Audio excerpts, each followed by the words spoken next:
Apart from controlling the bleeding through surgical or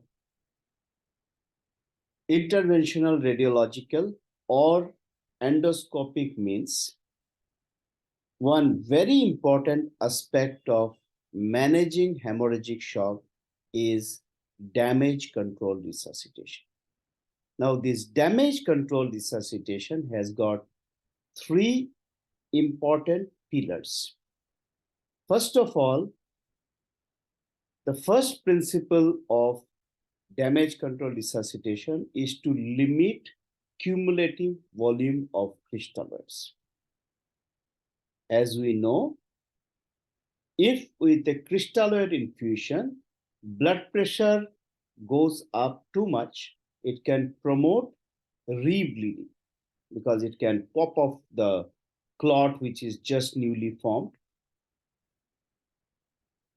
Apart from that, too much of crystalloid infusion can produce dilutional coagulopathy, can promote hypothermia, and if you infuse the patient with 0.9% saline, it can promote acidosis.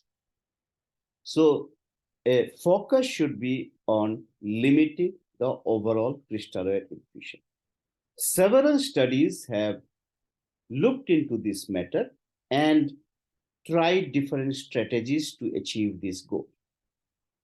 One of them is called hypotensive resuscitation, where the a target blood pressure was kept low, or a patient was started on crystalloid infusion only when the mean arterial pressure is below 50 millimeter of mercury.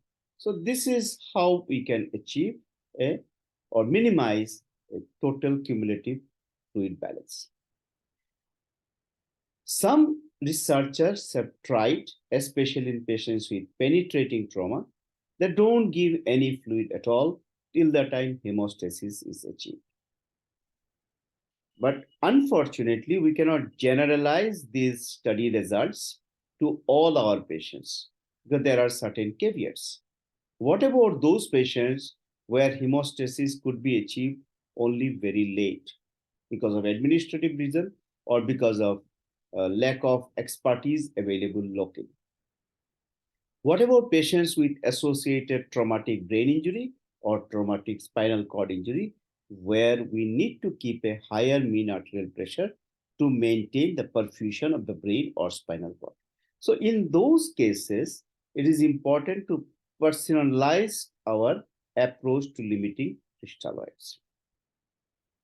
Second pillar of damage control resuscitation is something called hemostatic resuscitation, where what is lost here?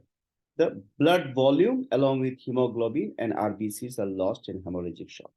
So we need to restore the blood volume and as well as the RBCs and hemoglobin. So there is a need for massive transfusion in such patients, and a clinician need to anticipate the need for massive transfusion. One important aspect of massive transfusion is unless we give adequate volume of fresh frozen plasma or platelets along with PRBCs, it can again promote coagulopathy. And studies have shown clearly now that a ratio of plasma, platelet, and PRBC of at least 1:1:1 is good for our patients, and it has shown to reduce mortality due to hemorrhage in the first 6 to 24 hours or the first 1 day of trauma or 1 day of onset of hemorrhagic shock. So this is important that we should give, along with PRBC, adequate volume of FFP and platelets. The third aspect of hemorrhagic shock is to limit the impact of triad of death on our patients who are in hemorrhagic shock. The triad of death include hypothermia, acidosis, and coagulopathy. And it is very important for the clinician to prevent as well as to treat these 3 hypothermia, acidosis, and coagulopathy.